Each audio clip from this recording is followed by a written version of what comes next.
نحمده ونصلي على رسوله الكريم اما بعد فاعوذ بالله من الشيطان الرجيم بسم الله الرحمن الرحيم رب اشرح لي صدري ويسر لي امري واحلل عقدة من لساني يفقهوا قولي۔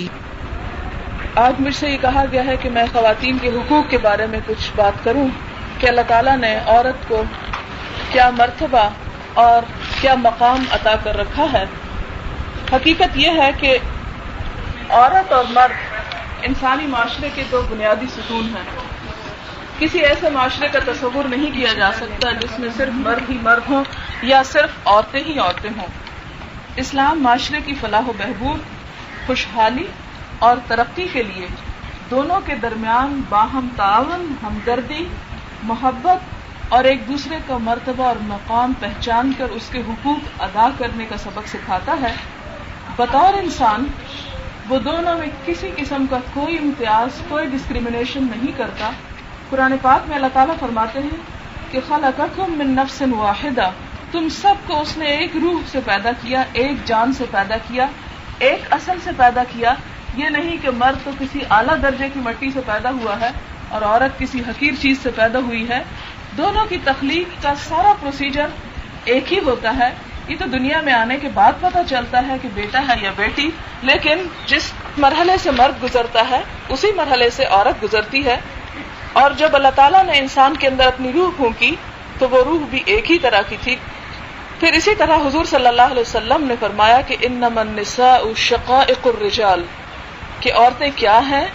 کمتر درجے کی مخلوق نہیں ہیں بلکہ شقائق ہیں۔ شقائق، شقیق، شقیقہ کا لفظ سگے بہن بھائی کے معنوں میں استعمال ہوتا ہے، یا ایگزیکٹ کاؤنٹر پارٹ آپ کہہ سکتے ہیں، یا ادر ہافس کہہ سکتے ہیں، کہ جس میں ان کا برابر کا مقام اور مرتبہ ہے۔ سورۃ توبہ میں فرمایا کہ والمؤمنون والمؤمنات بعضهم اولیاء بعض، کہ مومن مرد اور عورتیں باہم ایک دوسرے کے مددگار اور دوست ہوتے ہیں۔ ایسی صورتحال نہیں کہ ایک دوسرے کے مقابلے اور ایک دوسرے سے حسد یا اناد یا کھینچا تانی کی کوئی روح ان کے اندر پائی جاتی ہے۔ پھر اسی طرح انسان کو جب دنیا میں اللہ تعالیٰ نے اپنا خلیفہ بنا کر بھیجا تو اس کا اصل مقصد اپنے خالق کو خوش کرنا، نہ کہ اپنی ذات کو اور اپنے نفس کو تسکین پہنچانا ہے، نہ اس میں یہ کہ ایگو بوسٹنگ کا کوئی تصور پایا جاتا ہے، بلکہ انسان جو کچھ بھی کرتا ہے وہ اس لیے نہیں کرتا کہ اسے سیلف سیٹسفیکشن حاصل ہو یا دنیا میں اسے کوئی بڑا سٹیٹس حاصل ہو، بلکہ وہ اس لیے کرتا ہے کہ اس سے اس کا رب راضی ہو۔ وہ ایک دوسرے کو نیچا دکھانے کی کوشش نہیں کرتا۔ عزت اور بڑائی کا معیار جینڈر بیس پر نہیں رکھا، بلکہ فرمایا کہ ان اکرمکم عند اللہ اتقاکم، اللہ کے نزدیک سب سے زیادہ عزت والا وہ ہے جو تم میں سب سے زیادہ تقوی رکھتا ہو اپنے اندر۔ بنیادی عبادات اور فرائض کی ادائیگی میں دونوں برابر ہیں۔ نماز، روزہ، حج، زکوٰۃ دونوں پر برابر فرض کیا گیا۔ یہ نہیں کہ مردوں کو کہا کہ تم 4 رکعت پڑھو اور عورتیں 2 رکعت پڑھیں یا وائس ورثہ۔ اسی طرح عبادات کے بعد جب آخرت میں دونوں پہنچیں گے تو اس وقت بھی دونوں کو ان کے اعمال کے مطابق برابر کی جزا دی جائے گی۔ اللہ سبحانہ وتعالیٰ فرماتے ہیں وَمَن يَعْمَلْ مِنَ الصَّالِحَاتِ مِن ذَكَرٍ أَوْ أُنثَىٰ وَهُوَ مُؤْمِنٌ فَأُولَٰئِكَ يَدْخُلُونَ الْجَنَّةَ وَلَا يُظْلَمُونَ نَقِيرًا، کہ کوئی بھی شخص جو نیک عمل کرے، خواہ وہ ذکر ہو یعنی مرد، او انثیٰ یا عورت ہو، اس سے کوئی فرق نہیں پڑتا۔ وَهُوَ مُؤْمِنٌ، شرط یہ ہے کہ وہ مومن ہو۔ فَأُولَٰئِكَ يَدْخُلُونَ الْجَنَّةَ، ایسے لوگ جنت میں داخل ہوں گے۔ وَلَا يُظْلَمُونَ نَقِيرًا، اور نقیر برابر بھی ان پر ظلم نہ کیا جائے گا۔ نقیر کہتے ہیں کھجور کی گٹلی، کبھی آپ نے اگر غور سے دیکھا ہو تو اس کے پیچھے جو دھاگا سا ہوتا ہے اس کے نیچے ایک چھوٹا سا تل کا نشان ہوتا ہے، اس کو نقیر کہتے ہیں۔ بہت حقیر سی چھوٹی سی چیز کہ اتنا بھی کسی کے اوپر ظلم نہ کیا جائے گا۔ دونوں کو اخلاق، ایمان، اطاعت کی برابر تلقین کی گئی۔ اس میں مرد اور عورت کے درمیان کوئی فرق نہیں رکھا گیا۔ آپ دیکھیے کہ سورۃ الاحزاب کی آیت میں اللہ تعالیٰ فرماتے ہیں ان المسلمین والمسلمات والمؤمنین والمؤمنات والقانتین والقانتات، اطاعت گزار مرد اور اطاعت گزار عورتیں، والصادقین والصادقات، سچ بولنے والے مرد اور سچ بولنے والی عورتیں، والصابرین والصابرات، والخاشعین والخاشعات، خشوع و خضوع کرنے والے مرد اور عورتیں، والمتصدقین والمتصدقات، صدقہ کرنے والے مرد اور عورتیں، والصائمین والصائمات، روزہ دار مرد اور عورتیں، والحافظین فروجہم والحافظات، اپنی شرمگاہوں کی حفاظت کرنے والے مرد اور عورتیں، والذاکرین اللہ کثیرا والذاکرات، اور کثرت سے اللہ کا ذکر کرنے والے مرد اور عورتیں، اعد اللہ لہم مغفرۃ واجرا عظیما، اللہ نے ان کے لیے بخشش اور بہت بڑا اجر تیار کر رکھا ہے۔ اگر عورت کے سوشل سٹیٹس کے بارے میں دیکھا جائے کہ اسلام کا کیا نقطہ نظر ہے، تو ہم دیکھتے ہیں کہ ماں، بیٹی، بہن اور بیوی کی حیثیت میں اسلام دوسرے مذاہب کے مقابلے میں انسانیت کو جو تعلیم دیتا ہے، جو عورت کو مقام اور مرتبہ عطا کرتا ہے، وہ کسی اور جگہ پر ہمیں نظر نہیں آتا۔ بخاری کتاب الادب کی ایک روایت میں ہے کہ آپ صلی اللہ علیہ وسلم نے ایک شخص کو ماں کے ساتھ حسن سلوک کرنے کی 3 بار تاکید فرمائی اور 4تھی مرتبہ باپ کا درجہ بتایا۔ اس نے پوچھا کہ سب سے اچھا سلوک کس سے کروں؟ آپ نے فرمایا ماں سے۔ پھر پوچھا اچھا اب کس سے کروں؟ پھر فرمایا ماں سے۔ پھر اس نے سوال کیا تو فرمایا ماں سے۔ 4تھی مرتبہ فرمایا باپ سے۔ تو گویا دوسرے لفظوں میں گولڈ میڈل ماں کا، سلور میڈل بھی ماں کا، برونز بھی ماں کا، اور باپ کے لیے کنسولیشن سرٹیفکیٹ۔ تو یہاں پر کیوں ماں کا؟ اس لیے کہ ماں کی حیثیت میں عورت باپ کی نسبت زیادہ قربانی کرتی ہے، زیادہ ذمہ داری نبھاتی ہے، لہذا اس کا درجہ بھی زیادہ رکھا گیا۔ ایک اور مرتبہ آپ صلی اللہ علیہ وسلم نے فرمایا کہ ان اللہ حرم علیکم عقوق الامہات، کہ اللہ نے تم پر ماؤں کی نافرمانی کرنا، ماؤں کو ناخوش کرنا حرام قرار دیا ہے۔ بیٹی کی حیثیت میں اسلام نے بہت بنیادی اقدامات کیے۔ زندہ دور گور کرنے کی رسم کو یکسر ختم کر دیا گیا۔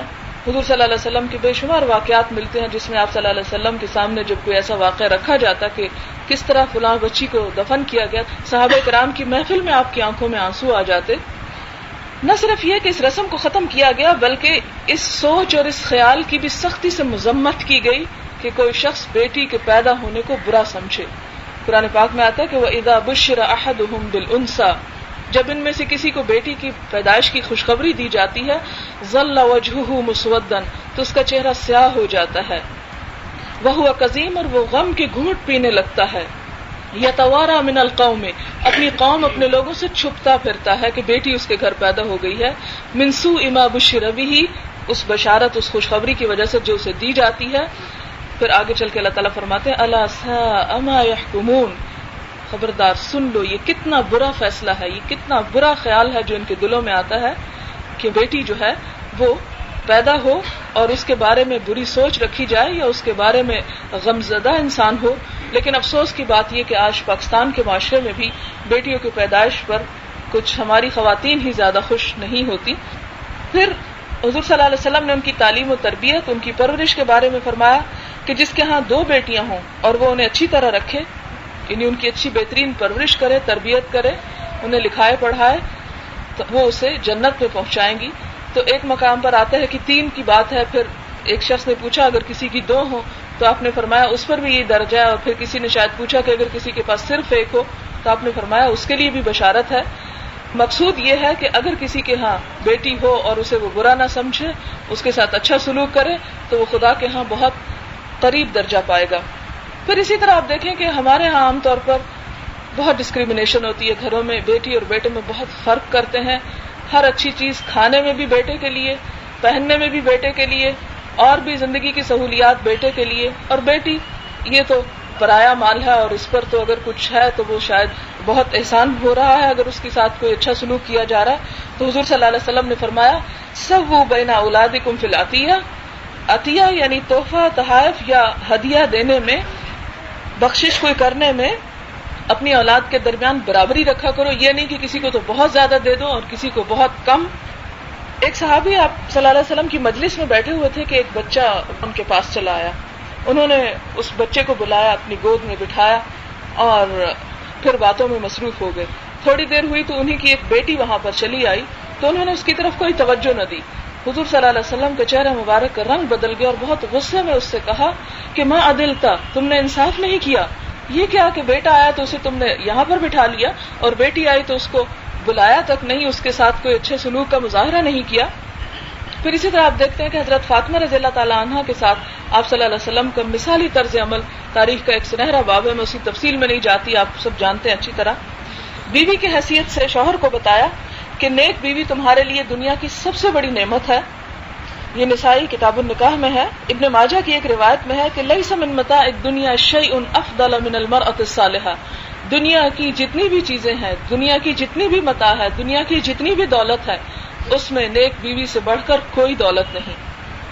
پھر اسی طرح ایک جگہ پر فرمایا کہ خیرکم خیرکم لأہلہ، تم میں سب سے بہترین انسان وہ ہے جو اپنی بیوی کے حق میں اچھا ہے. وأنا خیرکم لأہلی، اور میں اپنی بیوی کے حق میں تم سب سے زیادہ اچھا ہوں. نکاح کے معاملے میں عورت کو یہ حق دیا گیا کہ وہ اپنی مرضی کا اظہار کرے، اور شادی اسی وقت لیگل قرار پائے گی جب اس میں لڑکی کی رضامندی شامل ہوگی. یہی وجہ ہے کہ خنسا بنت خزام ایک صحابیہ ہیں، ان کے والد نے ان کا نکاح ان سے پوچھے بغیر کر دیا، ان کی مرضی کے بغیر کر دیا. جب حضور صلی اللہ علیہ وسلم کو اس بات کا علم ہوا تو آپ نے اس کا نکاح جو تھا وہ فسخ کر دیا، نہیں ڈیزولو کر دیا.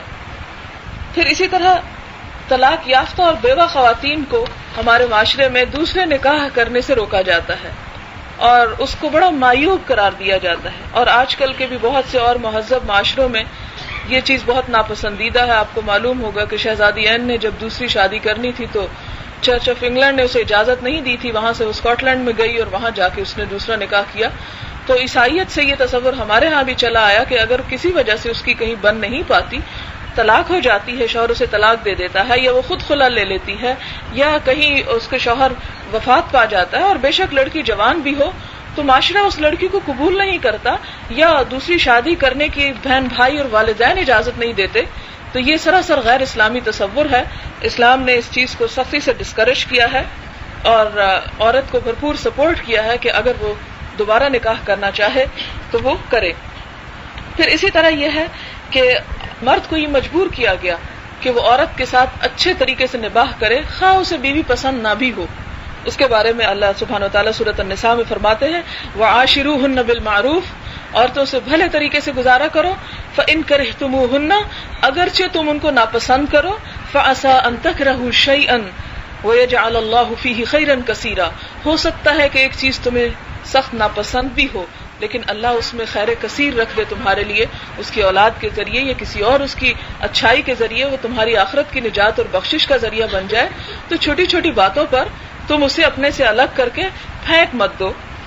پھر اسی طرح یہ ہے کہ اگر اختلاف بھی باہم پیدا ہو جائے اور معاملات جو ہیں وہ صرف ناپسندیدگی کی حد تک نہ رہیں بلکہ اس سے آگے بڑھ جائیں، تو اس میں بھی یہ نہیں کہا کہ فوراً اسے طلاق طلاق طلاق کہہ کر عجیب مشقت میں مبتلا کر دو، بلکہ یہ فرمایا کہ اگر تم خود باہم کمیونیکیشن سے معاملہ نہیں سلجھا سکتے تو دونوں طرف سے حکم یا منصف یا پنچایت بیٹھے، لڑکے کی طرف سے بھی اور لڑکی کی طرف سے بھی.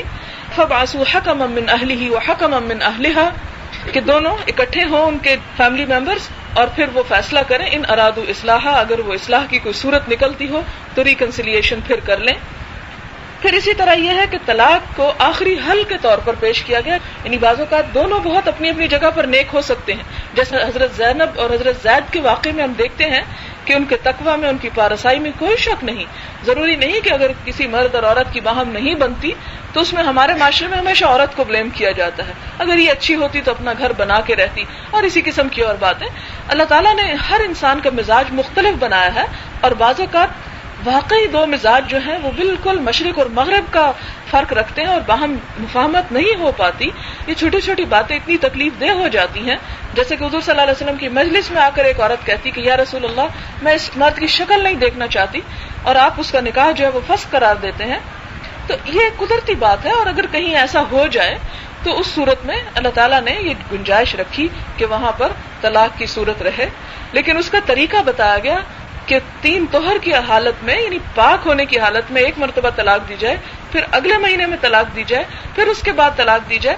ایک دفعہ کی طلاق کو یہ حضرت عمر رضی اللہ تعالیٰ عنہ نے وقتی طور پر اجتہاد کے ذریعے سزا کے طور پر کہا تھا کہ جو ایک مرتبہ بھی کہے گا 3 دفعہ پھر اس کو میں الگ کرا دوں گا. یہ مردوں کے لیے ایک طرح کی سزا تھی، لیکن اسلام کا جو اصل طریقہ ہے اور جو آج بھی فالو کرنا چاہیے وہ یہ کہ 3 مہینے کے اندر 3 وقفوں کے ساتھ طلاق. اس میں بھی حکمت یہ ہے کہ ہو سکتا ہے کہ 1 مہینے بھر کی جدائی کے بعد پھر باہم کوئی اتفاق کی صورت پیدا ہو جائے، پھر یہ کہ اس کے بعد یعنی رجعی میں پھر دوبارہ رجوع کرنے کی باقی رہ جاتی ہے، اور اگر تیسری مرتبہ سمجھے کہ واقعی گزارا نہیں ہو سکتا، کیونکہ بہت سے عوامل کار فرما ہوتے ہیں، بعض اوقات انسان بچوں کو دیکھتا ہے، بعض اوقات اور مختلف چیزوں کو دیکھتا ہے، تو پھر وقتی غصہ اور جذبات کو کنٹرول کر کے ذرا زیادہ بہتر انداز میں سوچ سکتا ہے، تو پھر اس کے بعد تیسری اور آخری طلاق، اس کے بعد یہ کہ رجوع کا حق باقی نہیں رہتا، کہ ایک شوہر جو ہے وہ بار بار اگر اسے یہ حق دیا چلا جائے تو پھر وہ عورت جو ہے وہ لٹکتی رہے اور کہیں اور کی نہ رہے، تو اس لیے اس میں پوری حکمت رکھیں۔ اس کے بعد یہ کہ شادی میں غلامی کا تصور نہیں دیا گیا کہ عورت جو ہے وہ مرد کی غلام بن کر رہے، اور ہندوانہ رسم ہے، اس میں یہ ہے کہ دونوں کو ایک دوسرے کو نیچا دکھانے کی بجائے اور ایک دوسرے پر چڑھائی کرنے کی بجائے یہ سکھایا گیا کہ وہ دونوں اللہ تعالیٰ کو خوش کرنے کی کوشش کریں اور ایک دوسرے کے حقوق ادا کرنے میں واتقوا اللہ الذی تساءلون بہ، کہ اس خدا سے ڈرو جس کو گواہ بنا کر تم ایک دوسرے سے اپنا حق مانگتے ہو۔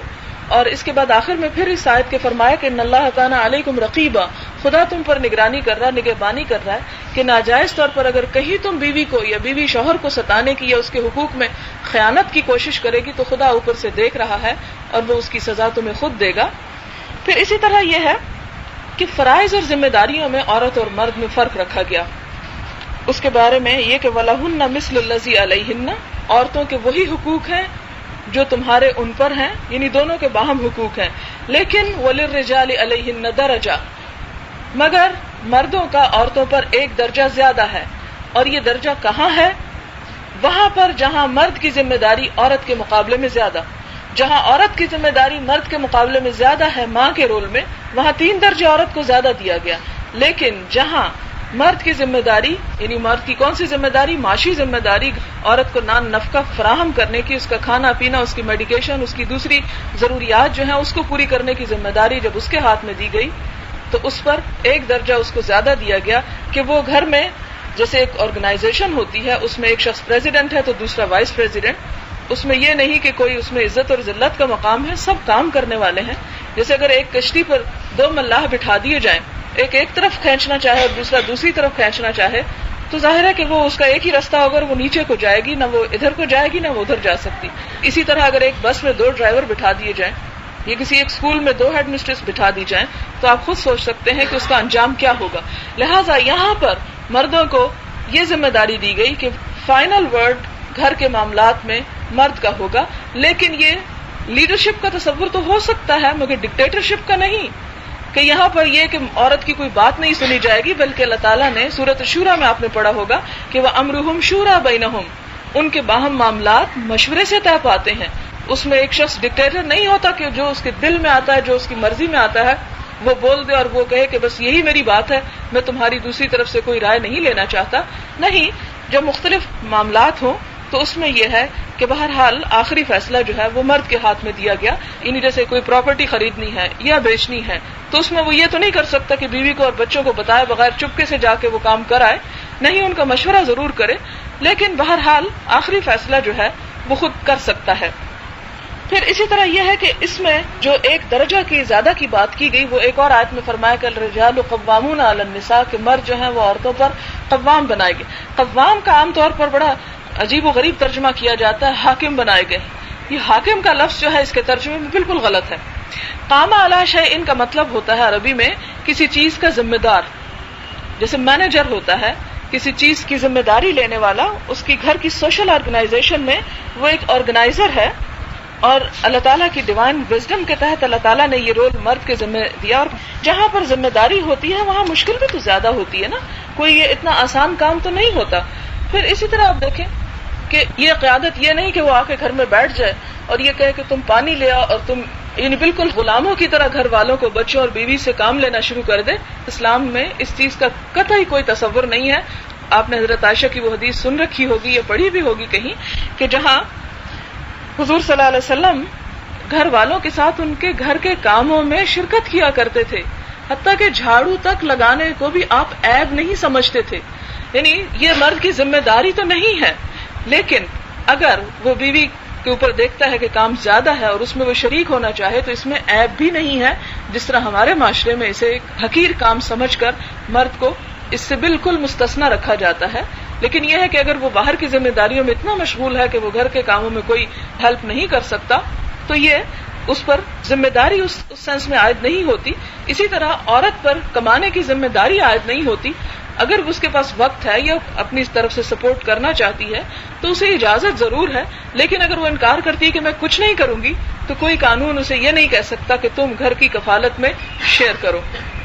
اس میں آپ دیکھیں کہ نہ صرف حضور صلی اللہ علیہ وسلم بلکہ صحابہ کرام میں بھی ایسی مثالیں ملتی ہیں کہ جب وہ بیویوں کے ساتھ گھر کے کاموں میں مدد کروایا کرتے تھے. سعید بن عامر ایک گورنر کی حیثیت سے شام کے علاقے میں شاید مقرر کیے گئے, تو لوگوں نے شکایت کی کہ دن کے فلاں حصے میں یہ گھر سے بالکل نہیں نکلتے, خواہ ہمیں کتنا ہی کام کیوں نہ ہو.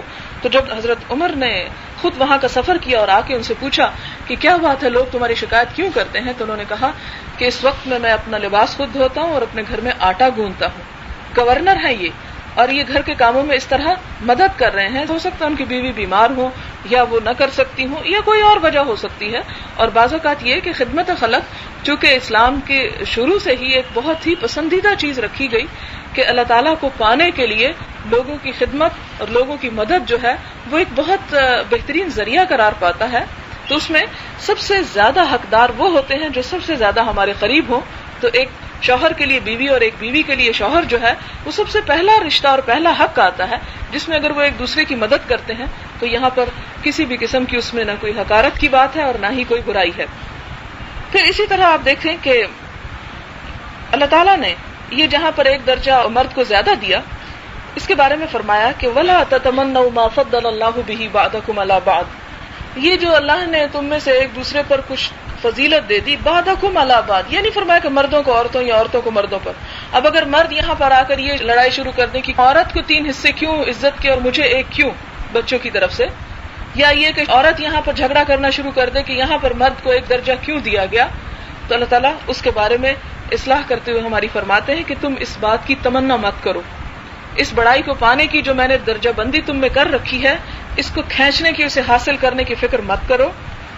للرجال نصیب مما اکتسبوا, قیامت کے دن جب تم میرے پاس آؤ گے تو مردوں کو صرف وہ ملے گا جو انہوں نے کوشش کی ہوگی, وللنساء نصیب مما اکتسبنا, اور عورتوں کو وہ ملے گا جو وہ خود کمائی کر کے آئی ہوں گی, جو کوشش اپنے اعمال کر کے آئی ہوں گی. یعنی اللہ کے ہاں یہ فضیلت اور یہ درجہ جو دنیا میں 1 یا 3 کی شکل میں دیا گیا, قیامت کے دن فائدہ نہیں دے گا. قیامت کے دن تمہیں جو جزا ملے گی وہ تمہارے اپنے اعمال کی وجہ سے ہوگی. پھر یاد رکھو کہ ان اللہ کان بکل شیء علیما, اللہ تعالیٰ کو ہر چیز کا علم ہے کہ کہاں کس کو کتنا درجہ دیا جانا چاہیے.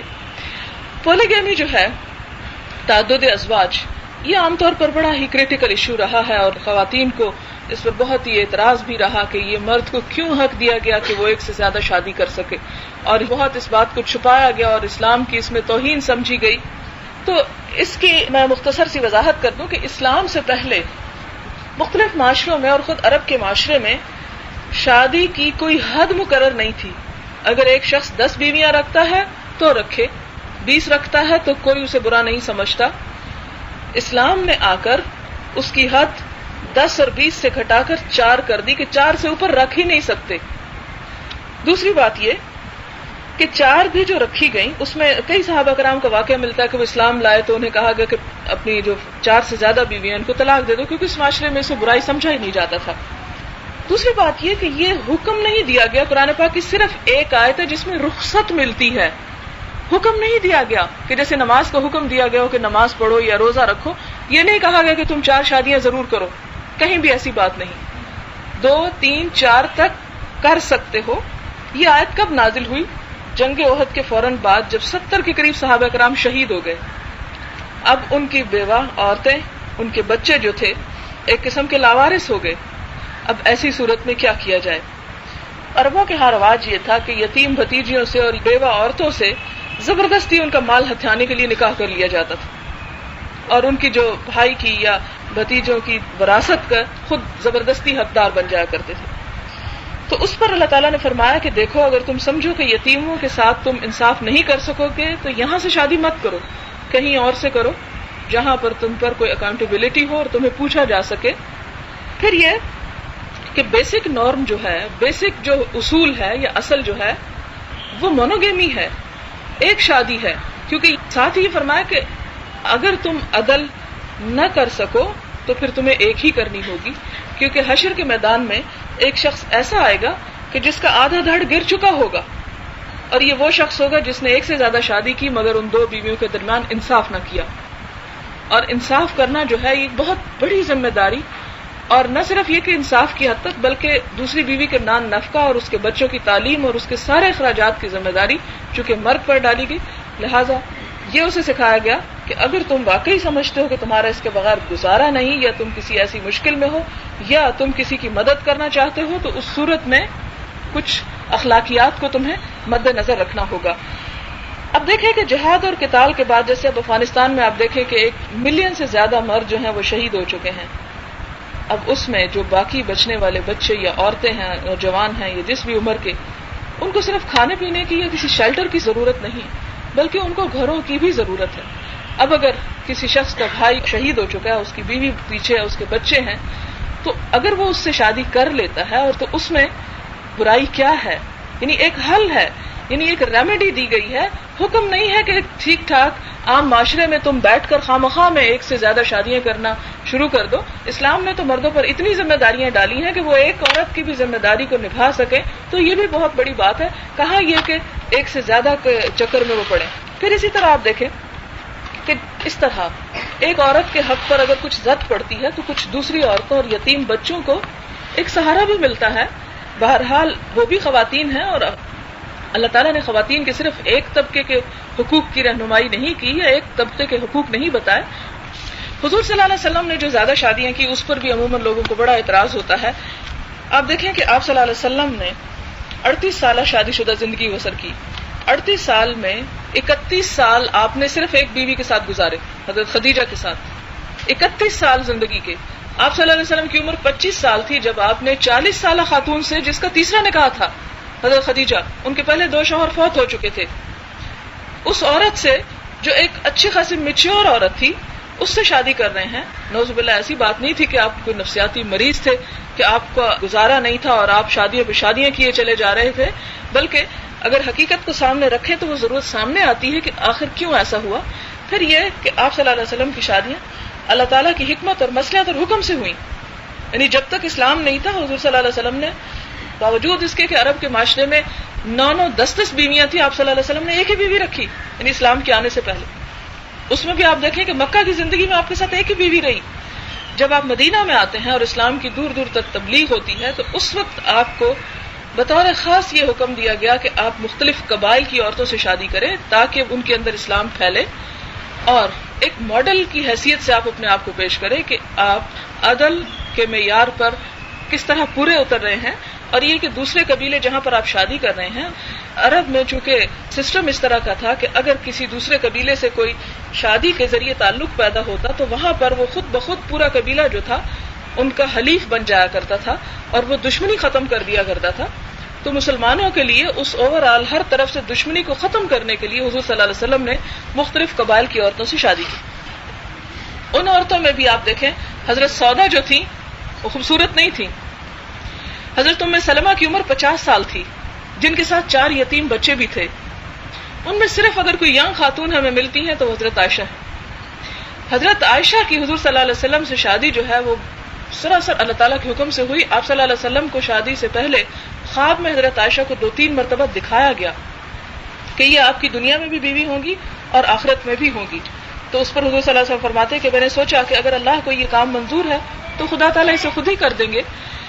اب آپ دیکھیں کہ حضرت عائشہ حضور صلی اللہ علیہ وسلم کی وفات کے 48 سال بعد تک 48 ایئرز تک اسلام کی تبلیغ کا کام کرتی ہیں. وہ مسائل جو کہ صحابہ کرام میں سے کوئی اور نہیں جانتا تھا وہ حضرت عائشہ کو معلوم ہوتے تھے.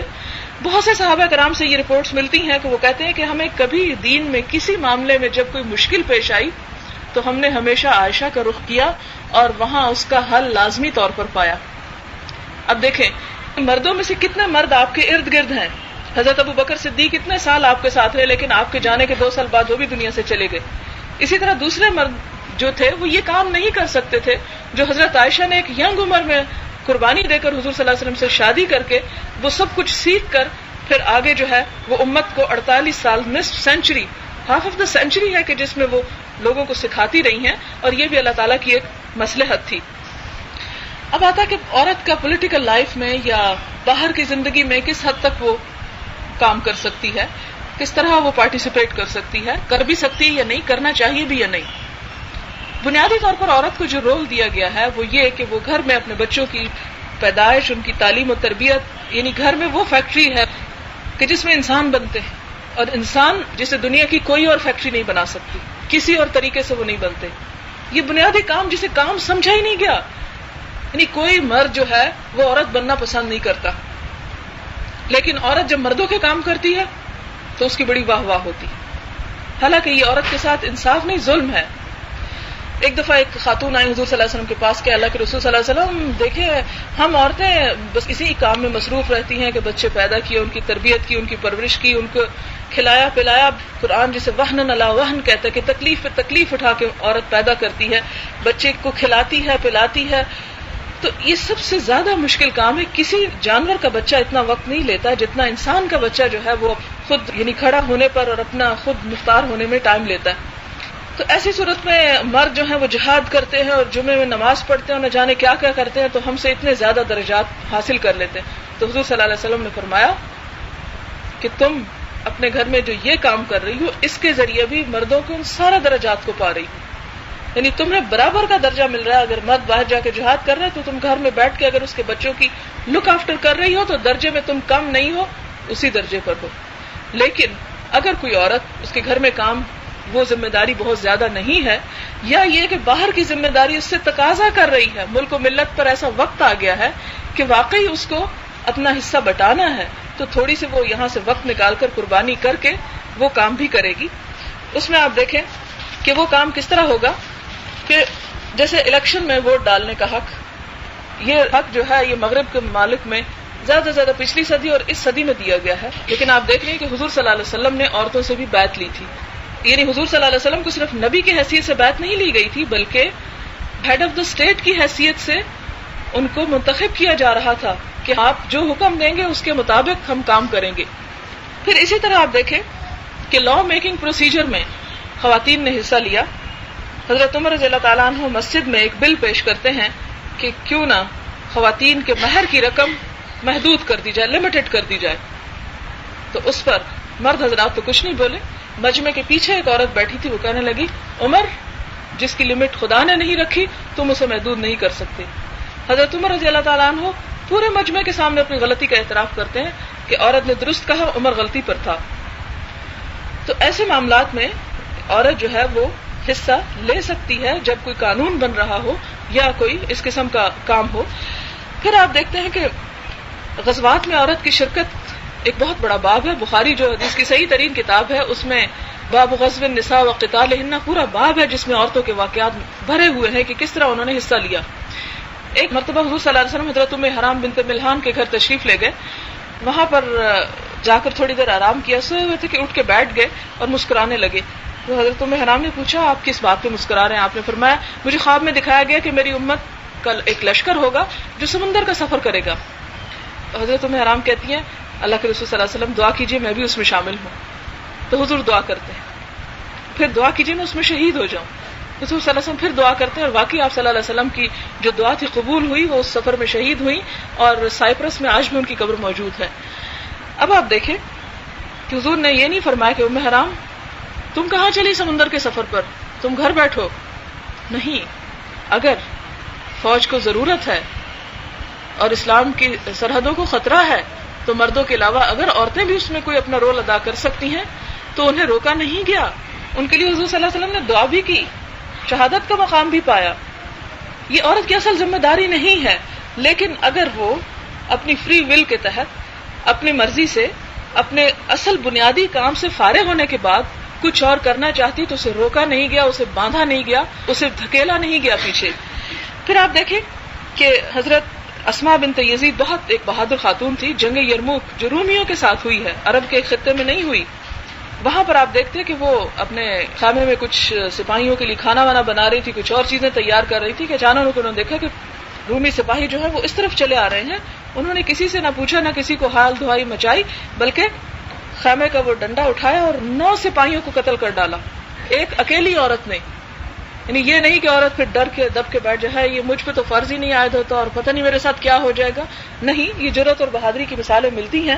دیکھیں کہ جب بڑے بڑے مرد حضرات جو تھے وہ لشکر کے تتر بتر ہونے کی وجہ سے ادھر ادھر بکھر گئے تو حضرت ام عمارہ جنہیں نسیبہ بھی کہا جاتا ہے وہ حضور صلی اللہ علیہ وسلم کی چاروں طرف سے مدافعت کر رہی تھی.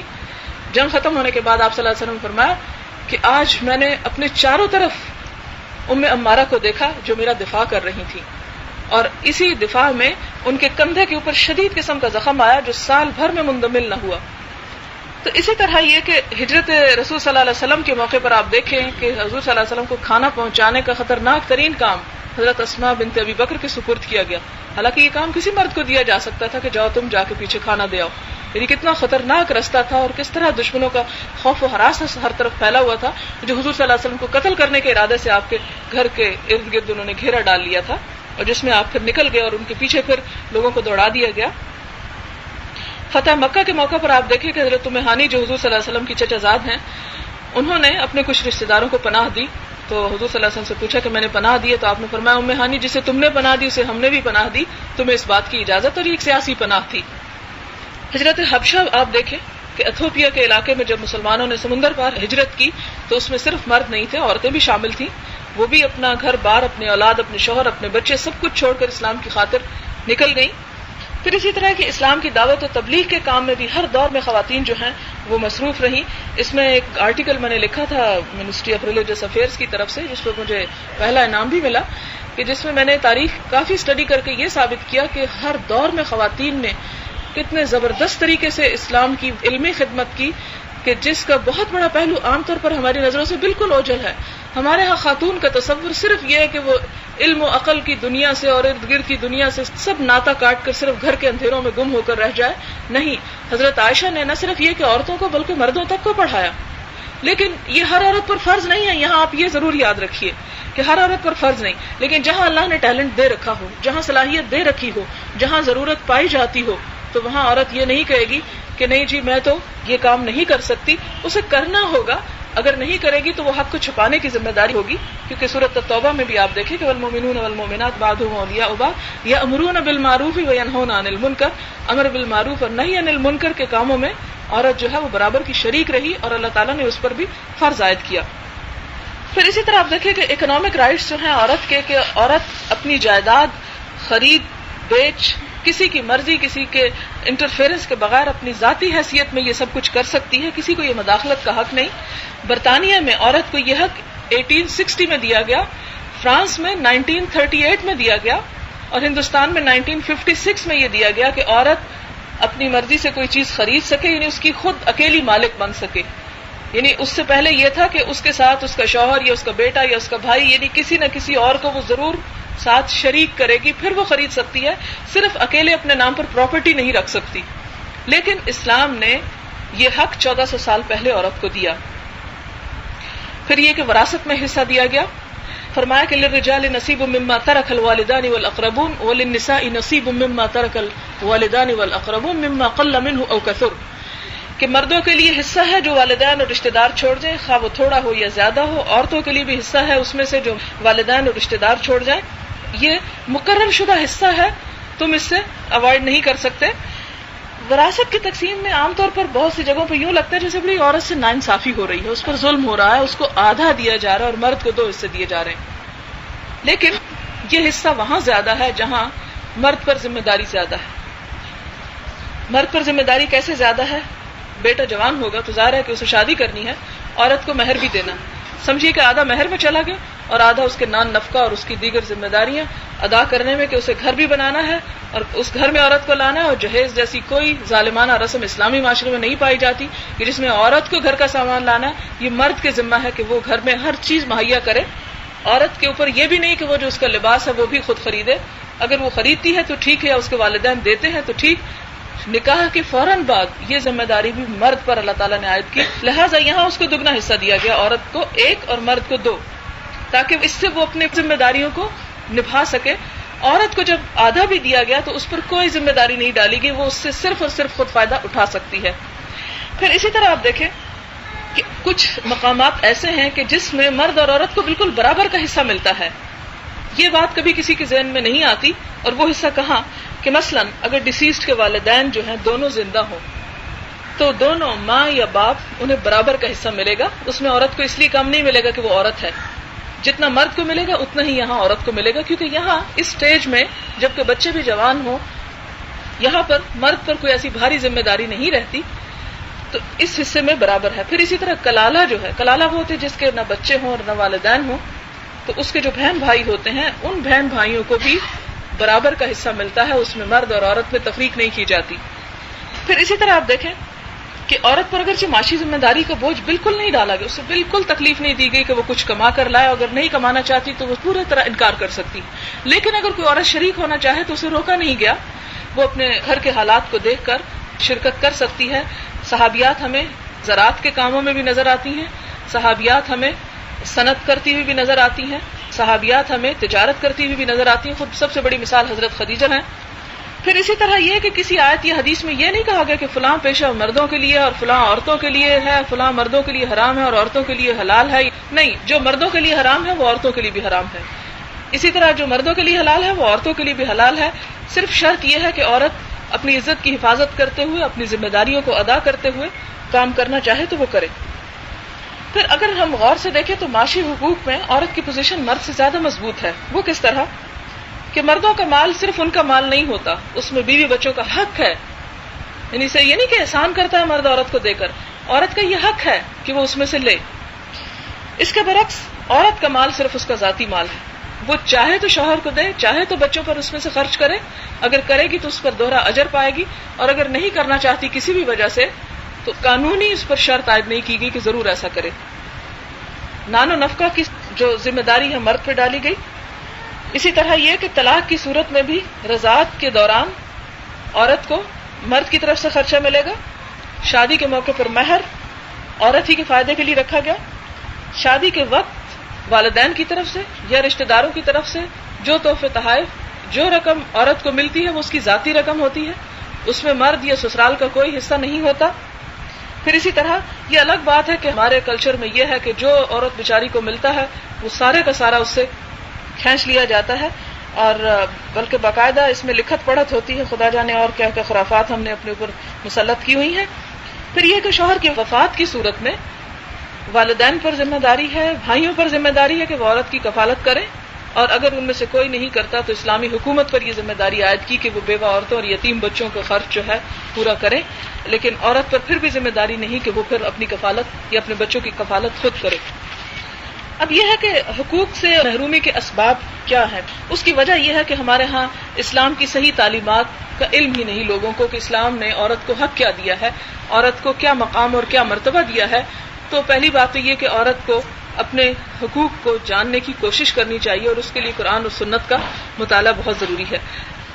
پھر اسی طرح یہ ہے اسلام کی سلطنت جب وسیع ہوئی تو اس میں جہاں جہاں اسلام پھیلتا گیا، جیسے ہندوستان کی طرف آیا تو یہاں کے جو لوکل کلچر اور رسم و رواج تھے وہ غیر محسوس طریقے سے اسلام کا حصہ قرار پانے لگی، حالانکہ وہ اسلامی نہیں تھے. جیسے ہندوانہ معاشرے میں آپ دیکھیں جہیز کی جو لعنت ہے، ہم نے اسے اسلامی بنا لیا، اور اس میں کہا جی حضرت فاطمہ کو جہیز ملا تھا. بے حضرت فاطمہ کو کون سا جہیز ملا تھا؟